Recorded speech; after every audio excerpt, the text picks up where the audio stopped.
Hey, Mike here. I just wanted to let you know that you can listen to Dark Poutine early and ad-free on Amazon Music, included with Prime.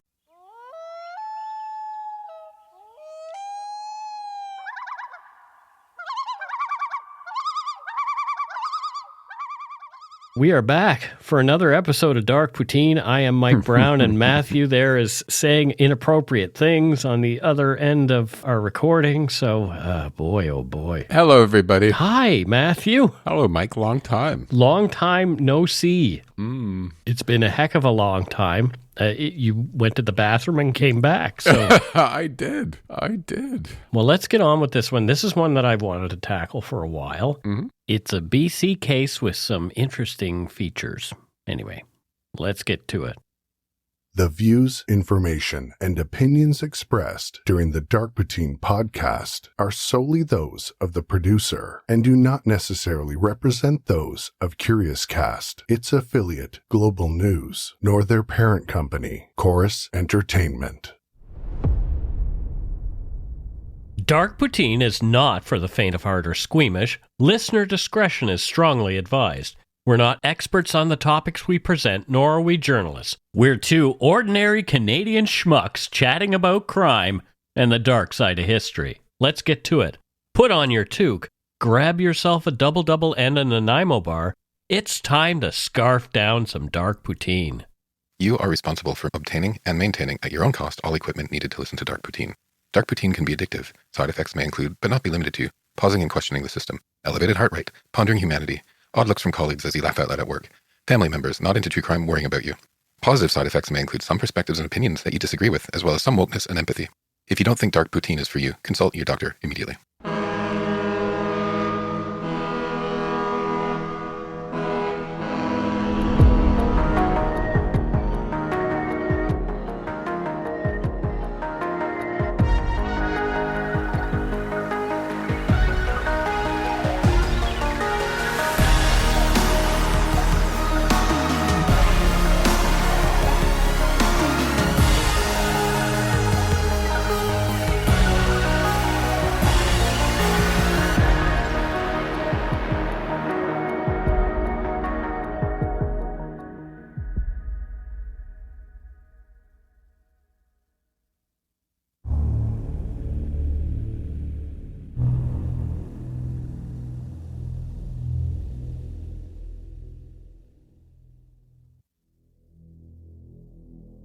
On the morning of June 28, 2022, as staff and customers began their day at the Bank of Montreal in Saanich, British Columbia, twin brothers Matthew and Isaac Auchterlonie entered the branch clad in body armor and carrying semi-automatic rifles. Within moments, they herded 22 people into the bank's vault and set the stage for one of the most violent confrontations in recent Canadian history. More than 100 shots were fired in the chaos that followed, leaving 6 police officers injured and both brothers dead, with the community left reeling and seeking answers. You're listening to Dark Poutine episode 392, Mayhem in Saanich, the 2022 bank shootout.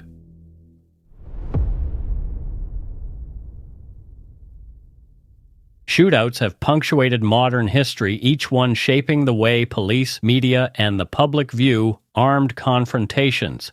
In 1997, Los Angeles became the stage for the infamous North Hollywood Shootout, a story we covered early on in Dark Poutine in episode 62, where 2 bank robbers, Larry Phillips Jr. and Emil Matsasarianu, fitted themselves with homemade body armor and exchanged nearly 2,000 rounds with police on the streets.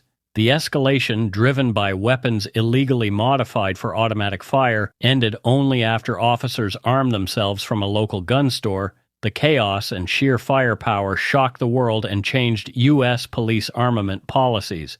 A decade earlier, the 1986 FBI Miami shootout unfolded as 2 experienced lawmen tried to stop a pair of bank robbers on the run. The gunfight, brutal and unsparing, left 2 agents and both suspects dead and 4 more agents wounded. That dark morning led to sweeping changes in police tactics and weaponry in the United States. Some shootouts are infamous for their planning almost as much as their violence. The Norco, California bank robbery of 1980 saw suspects carrying homemade bombs and a cache of military-grade weapons. Their attempt to outgun law enforcement ended with one deputy dead, several officers wounded, and a wild car chase that included a helicopter being hit by gunfire. Such incidents have repeatedly compelled police across North America to reassess their equipment and strategies. Canada has largely escaped the regular specter of such violence. However, our country has also seen its share of violent clashes, though such incidents remain rare. In 2005, the small community of Mayerthorpe, Alberta, was rocked when 4 RCMP officers were killed in a standoff involving automatic weapons, an event that shook the nation, covered in episodes 241 and 242. Later, in 2014, Moncton, New Brunswick, mourned when a lone gunman, Justin Bourque, targeted police, killing 3 officers and wounding 2 more before surrendering. We covered that story way back in episode 12. Thankfully, these kinds of stories are fewer and further between in Canada. However, the summer of 2022 proved that armed confrontation can erupt in places least expected. On a Tuesday morning in late June, the peace of Saanich, British Columbia, was shattered. 2 heavily armed brothers walked into a branch of the Bank of Montreal, setting in motion a standoff that would soon echo the chaos and tragedy seen in shootouts around the world. On the morning of June 28, 2022, in Saanich, British Columbia, Matthew and Isaac Auchterlonie arrived at the Bank of Montreal on Shelbourne Street. Their entry was the beginning of an event that would etch its way into Canadian memory, a flash of violence so intense that the RCMP later described it as, quote, unbridled violence on the upper end of the scale that could reasonably be anticipated in a civilized society, end quote. Just after 11 a.m., the brothers parked their white Toyota Camry on the south side of the bank lot. Surveillance video later confirmed their careful preparation and loaded appearance. Baggy windbreakers, gloves, black balaclava-style masks, combat boots, visible olive-colored body armor, and SKS semi-automatic rifles, each outfitted with high-capacity magazines. Each twin moved methodically and calmly. Matthew carried a large black bag, and a sheath knife hung on his belt, details that would horrify in retrospect those tasked with reconstructing every moment. The trunk of their vehicle remained popped open, a clue to later investigators that their tactical planning included easy access to still more weapons and explosives. Within seconds, the bank lobby was transformed by violence. On entering, Matthew fired a single round from his rifle into the ceiling of the vestibule, sending dust and small fragments raining down, as recounted in the official report. There were no words, no shouted threats. Customers and staff found themselves staring down 2 masked men speaking only with their weapons. They said nothing at all at first. A bank employee later told the CBC it was just a shot, a gesture toward the vault, and everyone moved. Both brothers directed employees and clients to the vault area without visible hesitation, handling the robbery quickly and with chilling precision. Eyewitness Shelley Fryer, a bank client who had sat down for a scheduled appointment, recalled, 2 minutes after I sat down, the bank was being robbed. There was an explosion. Sitting across from the manager, she heard him calmly announce, "We're being robbed," before looking up to see one of the Auchterlonie brothers, braced and silent, rifle at his side. The bank's employees did what they could to keep customers safe. One told CBC, "I remember hearing the word vault. We all just went." In total, 22 people, staff and customers, were hustled back, with the Auchterlonies moving from person to person, checking that nobody was using their phone. Oddly, the brothers did not rush to escape with their loot. Surveillance footage from inside the lobby showed both men standing quietly, peering out the windows toward the parking lot. While most robbers make fast exits, these 2 seemed disappointed and lingered, waiting for a response. Police Chief Constable Dean Duthie noted later, "They waited, and they were ready." It quickly became clear their aim was not a standard robbery. One staffer later remarked, "They seemed to be watching for the police, almost hoping for a confrontation." Yeah, and that's kind of the most chilling detail in all of this, isn't it? They weren't there for the money at all. No. They staged it like bait, hoping to lure police into a fight. And I think it shows, and we'll get into this, it shows how ideology can twist even a bank robbery into theater, right? Yeah. The audience wasn't the people in the bank or the bank itself. They were there for the police. Yeah, the bank and the people were just the bait, as you said, for the shootout, which later occurred. As authorities were notified of what was happening inside the BMO branch, the response was rapid. Multiple 911 calls described armed men with masks and body armor holding people in the vault. Police converged at speed, led by members of the Saanich Police and the elite Greater Victoria Emergency Response Team, GVERT. Tactical officers set up around the building, coordinating over radio chatter and live camera feeds and readying for swift intervention. At exactly 11:18 a.m., just over 16 minutes after the Auchterlonies first moved inside, they stepped through the bank's glass doors with rifles lowered but clearly visible, heading for their car. Matthew was in the lead, Isaac following a few steps behind. At that moment, an unmarked tactical van, loaded with 7 heavily armed officers, turned off Shelbourne, pulling in close to the doors. This was the moment both sides had anticipated. The confrontation, not the escape, was about to begin. As the brothers crossed the lot, a tactical response officer in the van's rear compartment slid open the passenger side door and deployed a flashbang. The device exploded a split second later, filling the lot with a deafening bang and a flash of light intended to disorient the suspects. But almost simultaneously, both sides opened fire. A civilian positioned across Shelbourne Street, Paul Arnold, described the scene. As soon as the van opened up, the guy starts shooting. The police were falling down, and after that, bang, bang it goes. It was just terrible. I imagine. And this is the moment where training meets chaos, right? Yeah. Like, you can rehearse scenarios like this 1,000 times, but when those bullets start tearing through the air and your colleagues are screaming, it's instinct, it's courage. I can't imagine being in that situation. Right. In a town where you've never come across this before. And I think this is why, these teams train so often, because then it's not about your instinct to duck and cover. Right.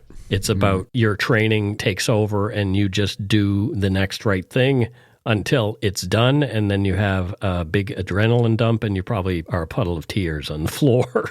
Yeah, stressing some way. Yeah. Yeah. I guess that's what training's for, isn't it? Yeah. Inside the tactical van, the experience was chaos and survival. One officer described the shock as rounds tore through the van's side. It was almost like a continuation. Right with that was another boom, and then just more boom, boom, boom, he told IIO investigators. He was hit in both legs and an arm, thrown onto the van floor next to another officer already hit in the abdomen and thigh. A third was struck in the neck. Barely conscious, he still tried to scramble out the back door. The team medic, armed only with a pistol, stepped into the line of fire, crouching near the van to provide suppressive fire and to attempt to aid wounded officers.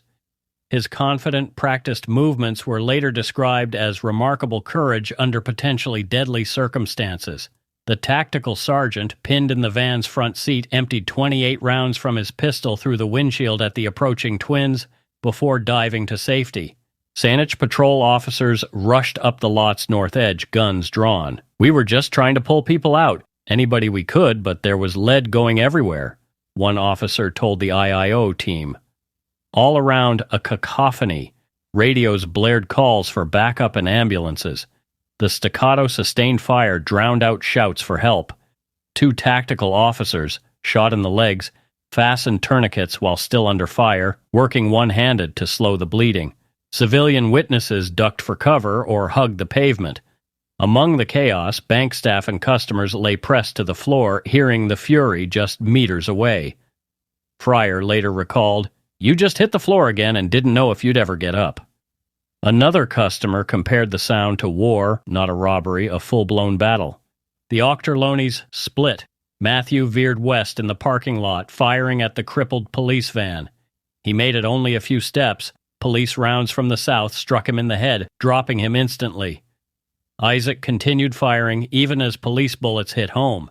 He staggered and fell, but still tried to crawl, with officers shouting, "Drop your weapon," recalled a civilian positioned across the street.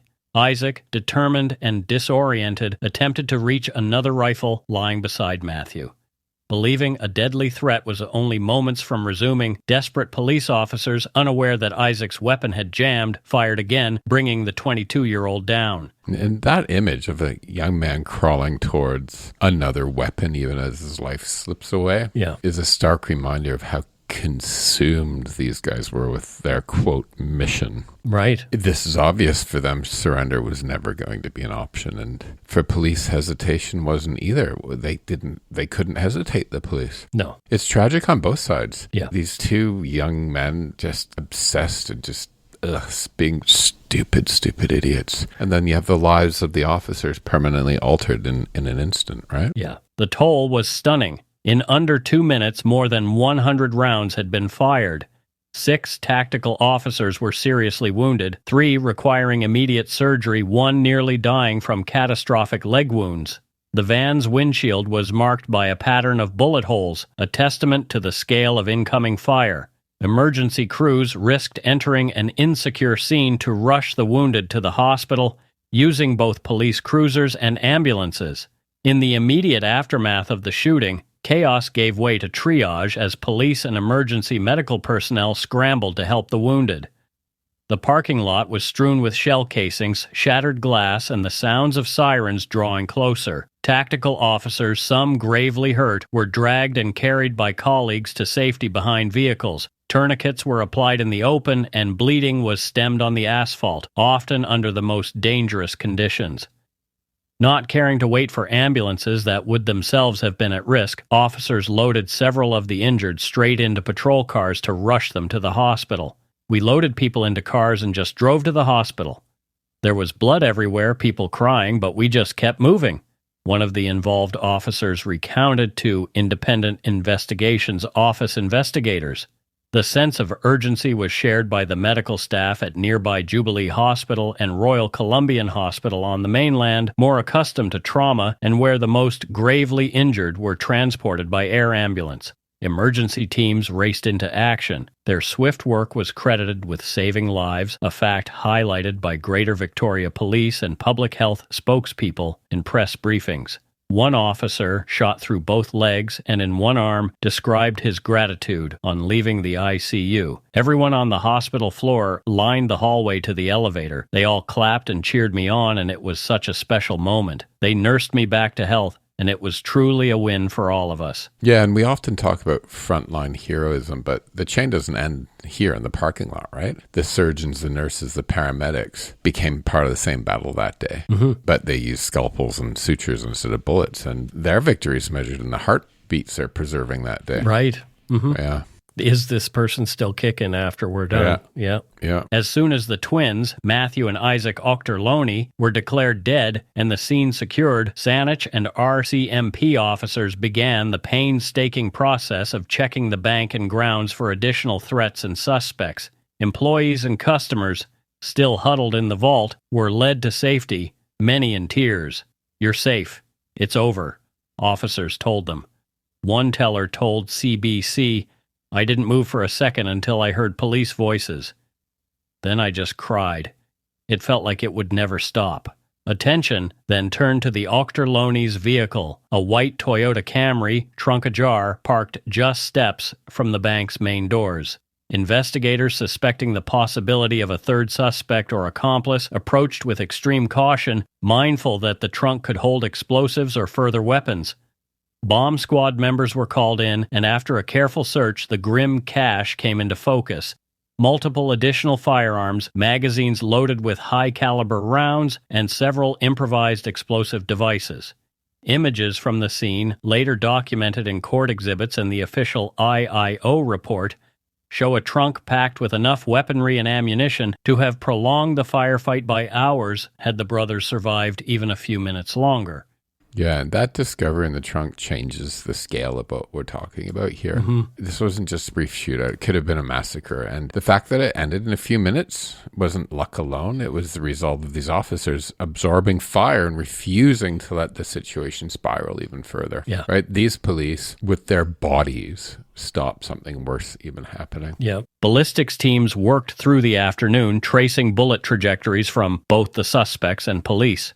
They discovered that Isaac Auchterlonie had fired at such an angle that rounds crossed Shelbourne Street, striking the window of a nearby bistro and burying themselves above staff and customers in a dry cleaning business. A chilling reminder of how much worse the day could have been had bystanders been hit. The body armor worn by both twins had absorbed or deflected numerous police bullets. Despite more than 100 rounds being fired by officers, most of the rounds that struck the suspects failed to penetrate their vests, explaining the prolonged threat even as both men were shot multiple times. Police immediately launched a region-wide search for a possible third accomplice based on initial witness confusion and the scale of the operation. Roadblocks were set up, helicopters circled, and the RCMP reached out to neighboring detachments and federal partners. By late afternoon, however, Saanich police and RCMP announced there was no credible evidence of a third attacker. The operation was, in fact, the work of just Matthew and Isaac Auchterlonie acting alone. The painstaking review of surveillance, bank video, and forensic evidence confirmed, as Mounted Police spokesperson Sergeant Chris Manceau told CBC News, there are no outstanding suspects. We believe that the threat was contained and ended with the two deceased on scene. For the community, that was probably only partly comforting. Yeah. Yes, the danger is over, but the idea of, I wrote here 2 local boys, but they weren't, they were men. These 2 men had planned and executed something like this alone was just as unsettling for the community, right? And how did 2 just seemingly regular guys from Duncan end up doing something like that? As the investigation unfolded, so did the shock and disbelief within the community and among the Auchterlonie family. Neighbors in Mill Bay, where the twins and their mother lived, struggled to make sense of what had happened. The event shattered the sense of security that had defined Saanich for generations. In the days that followed, flags were lowered, community vigils were held, and donations poured in to support the wounded officers and traumatized bank staff. Outside the hospital, a long blue line of uniformed officers and civilians came together in solidarity, cheered by neighbors and strangers alike. Police, city leaders, and mental health professionals all spoke of recovery, a process that, as one officer quietly told reporters, will take a lifetime for some of us. While the emergency and investigative response was praised for professionalism and speed, remarkable courage under potentially deadly circumstances, wrote IIO Chief Civilian Director Ronald J. McDonald, the deeper wounds caused by the attack would run much longer and deeper through the Saanich community than any bullet or blast. In the hours and days that followed, Saanich Police, the RCMP, the IIO, and news agencies pieced together what happened and how close the day's events came to mass tragedy. The official report was clear. Body armor worn by both twins stopped a great many police rounds, allowing them to remain a threat even while mortally wounded. Autopsies later showed that Matthew suffered 3 fatal wounds and Isaac 9, but that many shots failed to penetrate their armor. The incident scarred all involved. Ambulance workers reported seeing blood everywhere, people crying, people quiet, all moving quickly. Hostages battled lasting trauma. Shelley Fryer told CBC News, 6 weeks later, I'm still feeling worried, isolated, and overwhelmed. The community, too, was left wrestling with the knowledge that such violence had come to Vancouver Island and with the courage of those who had responded. Paul Arnold, one of many bystanders that day, reflected, I didn't know what else to do. It was so traumatic. It was unbelievable that something like this would happen in Victoria, of all places, but it did. As the months passed, healing came slowly for those wounded, both physical and psychological. But the lessons of that morning, on preparedness, courage, and how quickly peace can shatter, remained fresh. The questions remained. Who were Matthew and Isaac Auchterlonie, and why had they done this? More after a quick break.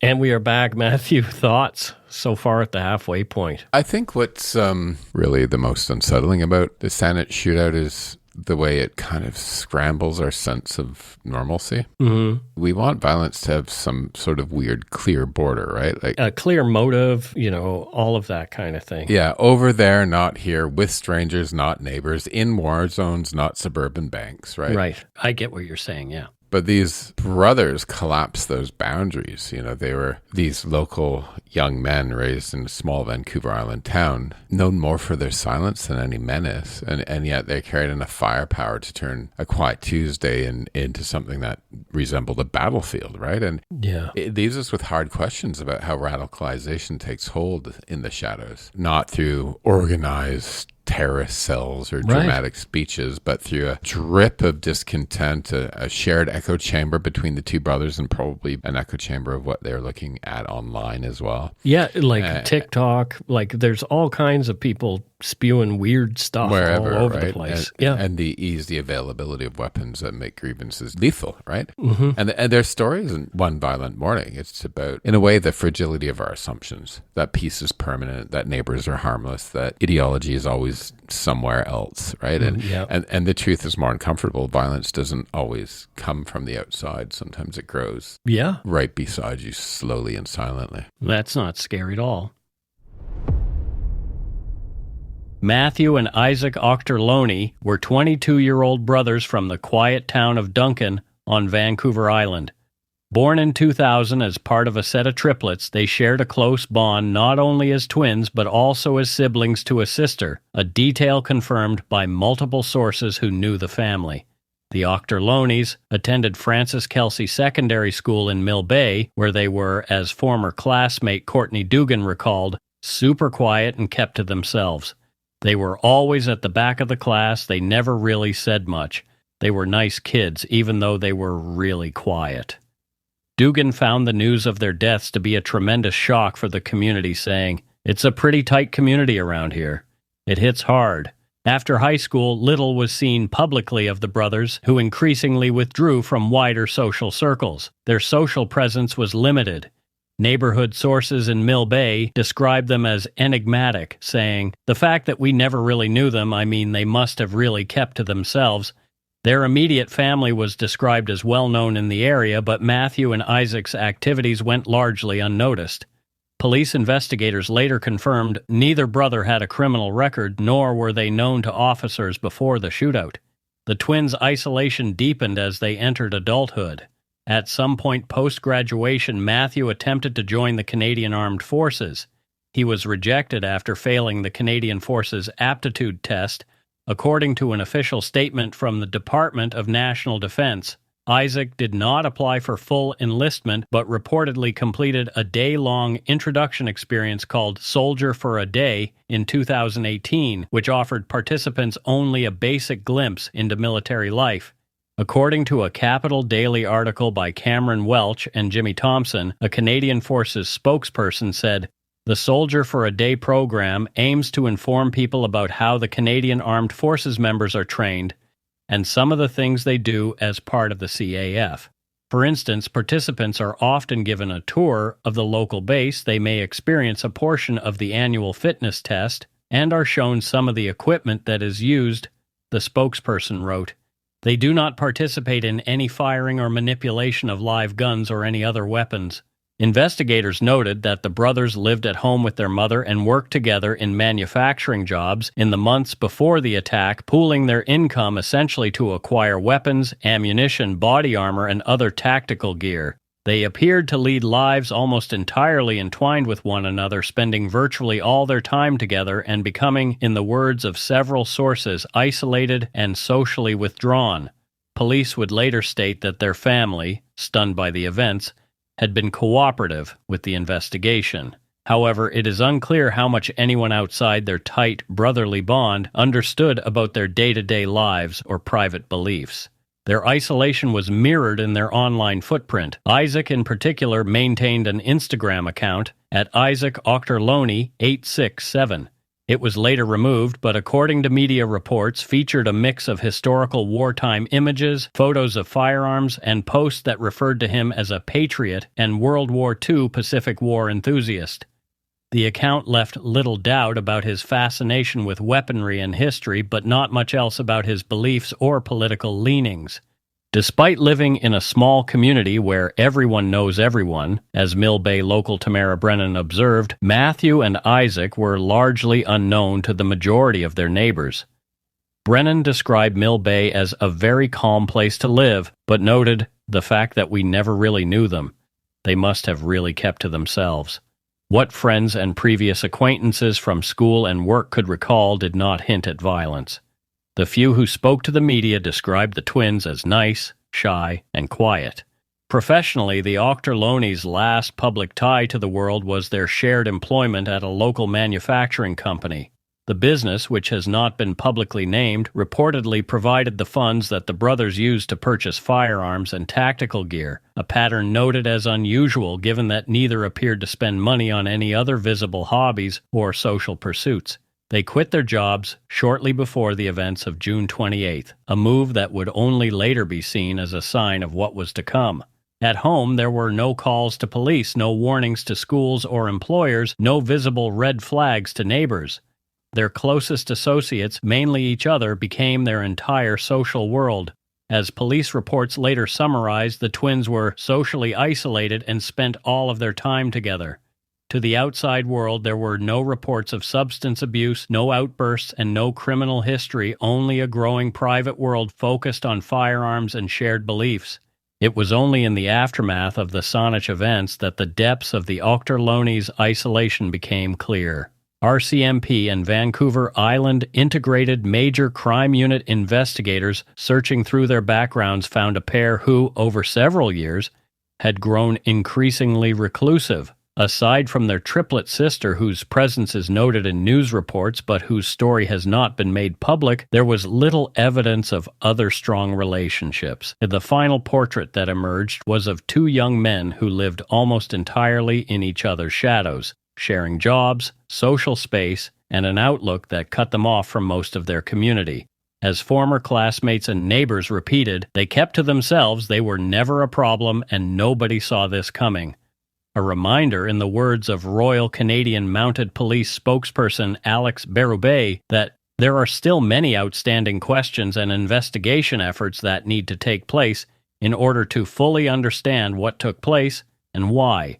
The reconstruction of their background offers only fragments, a pair of triplets, indistinct to many, silent to most, known by reputation as nice and shy, with a consuming private world built almost solely around each other. Their social withdrawal, clear connection, and deep fascination with firearms would come to the surface only after tragedy left a community struggling with shock and loss. Investigators and police leaders made it clear in the months following the Saanich shootout that Matthew and Isaac Auchterlonie's actions diverged sharply from typical bank robbery motives. According to Corporal Berube, it was determined the suspect's primary objective was to shoot and kill police officers in what they saw as a stand against government regulations, especially in relation to firearms ownership. Their intent was not theft, but a deadly confrontation, a belief repeated in every major forensic and investigative briefing. The Auchterlonie brothers left behind personal writings, digital traces, and annotations in their home that make their radicalization clear. During the investigation, police found numerous expressions of outrage over Canadian firearms laws and restrictions on body armour. Among recovered items were personal annotations expressing their outrage at the restriction of their access to firearm and body armor. In January 2023, Corporal Berube told reporters, investigators said the two planned to carry out a shooting in mid-2023 at an unknown location but pursued an earlier date due to having to move out of their house. Police believe the brothers thought they would be caught transporting their stash of weapons during the move. The brothers' family, devastated and confused, were completely unaware of their son's plans. Police highlighted throughout the investigation that neither brother had criminal records, neither were known to police or were the focus of any police agency before the incident. As the police noted, the family was not involved, cooperated fully, and was shocked by the brothers' actions. The final portrait of the Auchterlonies, as presented by police and investigators, is profoundly isolating. They had started planning violence as early as 2019, building a cache of firearms, homemade devices, and tactical gear. According to the IIO report, their actions on June 28, 2022 were motivated by anti-authority, anti-police, and anti-government beliefs, with the goal of luring and killing police officers. It remains unclear why these beliefs developed to such a deadly degree. Corporal Berube told press, "That's a human factor. Sometimes we'll just never know what went through a person's mind to carry out what they did." Yeah, Right. Let's face it, these guys were being terrorists, right? And that stark phrasing, luring and killing, strips away any illusion. This wasn't a cry for help or a failed robbery. It was an execution plan. And the fact that it was homegrown, not imported ideology, and not foreign influence should make us think hard about what can take root in the margins of our own communities. As the immediate shock wore off, Saanich, Victoria, and the broader Vancouver Island community responded with a powerful outpouring of grief and support for the injured officers and traumatized witnesses. Local store owners, neighbors, and business staff spent weeks shaken by the violence. It was really scary because I know people who live around here. I know people who work in these other stores. Resident Grace Lampard told Global News, "I went to my shift the next day and everyone who had been there was on edge the whole time. Anytime a siren or ambulance went by, they all froze and got really scared." Support and solidarity flooded the police departments affected. Flowers, food, cards, and messages arrived at police stations and hospitals. We've never seen the level of affection, emails, cards, flowers, baked goods. People didn't know how they could show their appreciation. They were just so overwhelmed. Victoria Chief Constable Del Manac said in an interview marking the one-year anniversary. Saanich Chief Dean Duthie, speaking to CBC, voiced pride and gratitude for the community's response, emphasizing that each member of his department felt the impact. There were significant injuries suffered on that day, but the way the community responded gave us strength. Survivors, witnesses, and emergency workers have faced lasting trauma. Some bank employees, including those who were herded into the vault and heard the gunfire outside, have struggled with long-term anxiety and PTSD. Police officers involved in the response, especially those wounded, have described vivid memories and, in some cases, ongoing difficulties with returning to work. We decided to take a very soft approach, a very organic approach, letting people process the day in the best way they find is for them, Duthie explained, not to impose anything, just to offer support. Statements of formal praise for law enforcement came quickly from regional leaders. Mayor Fred Haynes of Saanich was clear, "I'm awestruck when you look at the video of officers running into the line of fire to save the residents of Saanich that they swore an oath to. What a call of duty." Provincial officials, federal agencies, and police unions echoed the sentiment, lauding what one called the highest level of bravery, courage, and sacrifice I have ever seen. Experts say the true motive behind the shootout may never be fully understood. Multiple criminologists have cautioned against an overly simplified explanation. Professor Temitope Oriola, a criminologist at the University of Alberta, emphasized that the radicalization process is sometimes very hard to map precisely, and that in Canada, as in other places, a mixture of personal isolation, online environments, gun culture, and social withdrawal can make the difference. The investigation found no direct connection between the brothers and any recognized domestic or international terror groups. Their anger and disconnection were real, but their radicalization was homegrown. The June 28, 2022 shootout sparked renewed debate over firearms laws, mental health intervention, and how to identify those on a path to violence. If you're just part of a gun club, that's your hobby, to go to the gun range or whatever, that is not necessarily a risk factor on its own, Brad Galloway, a former right-wing extremist, said in response to media inquiries. But when you add in this so-called patriot idea, and then anti-government, anti-Trudeau stuff, if you add in all these rhetorics, that stuff together, this definitely put a different classification on the risk. Yeah, and I'll be honest, right? I'd love to get out and do skeet shooting again someday. It's been years, or even spend a Saturday at a range. There's something appealing about the discipline of it and the focus, and frankly, it's fun, right? But I'm not an anti-gun person, but I'll also admit, at the same time, I don't put a lot of faith in governments. In fact, you know me, Mike, I loathe a lot of the ways that it interferes in people's lives. But here's the difference. Distrust doesn't have to curdle into destruction. And healthy skepticism can coexist with responsibility and even with joy. And where it goes wrong is when mistrust becomes obsession, and when every policy is seen as tyranny, which is just not the case, and where every police officer becomes an enemy, which is not the case. And that's not independence, it's just delusion. And part of the issue is, like, I have a lot of grievances about government and things like that, but I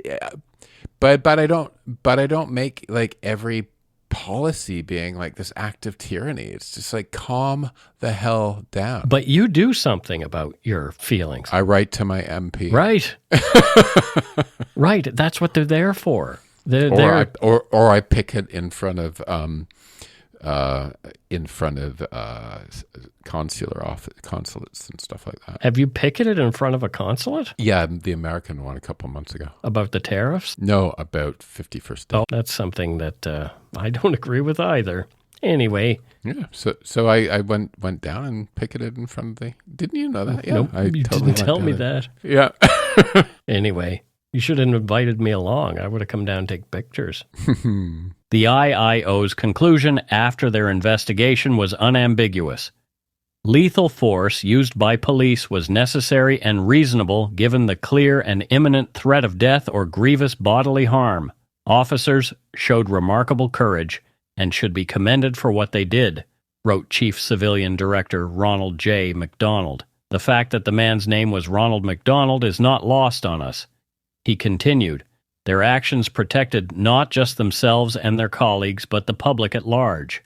The Bank of Montreal repaired and resumed business under the watchful eye of a changed staff and a changed city.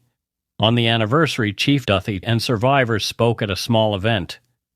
We honor those who saved lives and protected our community, Duthie told reporters, and remember that all of us were changed forever by what happened here. The shootout became a milestone in Canadian policing. This day began with simple morning errands and ended as headline history, having tested and revealed the resolve of both first responders and civilians alike. The cost was high, 6 officers wounded, 2 brothers dead.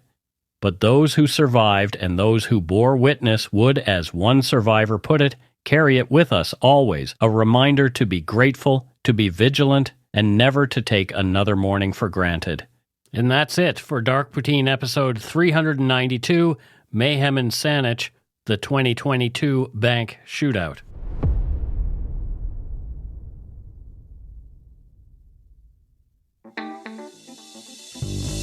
That's right. It's time for voicemails. You can leave us a message at 1-877-327-5786 or 1-877-DARK-PTN. We'd love to hear from you. Let's see who called us this week. Here is our first and only voicemail this week. Hi guys, my name's Sarah. I'm from Batavia, Illinois. It's a city west of Chicago. And I got back in your podcast recently after an unplanned hiatus. I don't know how that happened, but I'm back and excited because I think it's just what I need right now, reminding me that you guys have the loon as your logo, the loon calls in your intro. I actually just got a loon tattoo last month. They remind me of my favorite, most peaceful place. I could just sit and watch them for hours. They bring me peace and joy, and I think it's a sign that I need more dark poutine in my life too. So thanks for all you do. Have a great day, and thank you again. Bye. Well, thank you so much. And I have a funny feeling we saw that loon tattoo in the lumberyard. Yeah, somebody posted a picture of a loon tattoo in the lumberyard just the other day, but I can't seem to find it right now because there's so many posts. But what town did she say she was from? Batavia. Was it? I can't recall. Near Chicago. Near Chicago. Give me a sec. Batavia. That's what it says in the transcript. Batavia. Yeah. A city mainly in Kane County, partly in DuPage County in the U.S. state of Illinois. Oh, there it is. Founded in 1833. Dun, dun, dun, dun. And close to a town called Geneva, which is fun. Interesting. So it's a very Swiss area then, maybe? Or German? So I think she commutes in every day to Oak Park and does Frank Lloyd Wright tours. Perfect. Frank Lloyd Wright is one of your favorites. I'm well aware. Have you ever been to Oak Park? No, I have never been. Where a bunch of his houses are? It's really cool. I would like to go. A dad spent a lot of time in Illinois because he was doing his veterinary practicum there in the early 60s. Oh, did he really? Yeah, he was there when Kennedy was shot. Yeah. Wow. Kennedy was shot in Dallas, not in Chicago. No, but Dad was in the U.S. doing his practicum at the time, and he said he was on his way to a country call when he heard it and drove off the road. He drove off the road. Well, yeah, because he was listening to it on the radio and it freaked him out so bad. Anyway. That's it for this week's voicemails. Again, you can leave us one at 1-877-327-5786 or 1-877-DARK-PTN. We'd love to hear from you, even if it is just to say hi and to tell us to go shit in our hats. If you're stumped for what to chat with us about, a quick story is welcome. And we don't have any Donut Money donors or patrons this week, but that's okay. We know you still love us. Thanks to all our patrons and Donut Money donors, past and present, for your generosity. It helps to keep the show going. You can become a patron of Dark Poutine at patreon.com/darkpoutine. For a one-time donation, you can send us donut money via PayPal or interact using our email address, darkpoutinepodcast@gmail.com. If you don't already subscribe to the show, it would mean a lot if you did. You can easily find Dark Poutine on Apple Podcasts, Spotify, or wherever you listen to your favorite shows. If you haven't gotten yours yet, my 2 books are available to order via links on the Dark Poutine website or anywhere fine books are sold. And speaking of darkpoutine.com, check it out for show notes and other cool stuff. We'd appreciate it if you gave Dark Poutine a like or a follow on Facebook and Instagram. Most importantly, thank you for listening. Tell your friends about us. Word of mouth is a powerful thing. So until next time, thanks for listening to Dark Poutine. Don't forget to be a good egg and not a bad apple. Goodbye. Goodbye.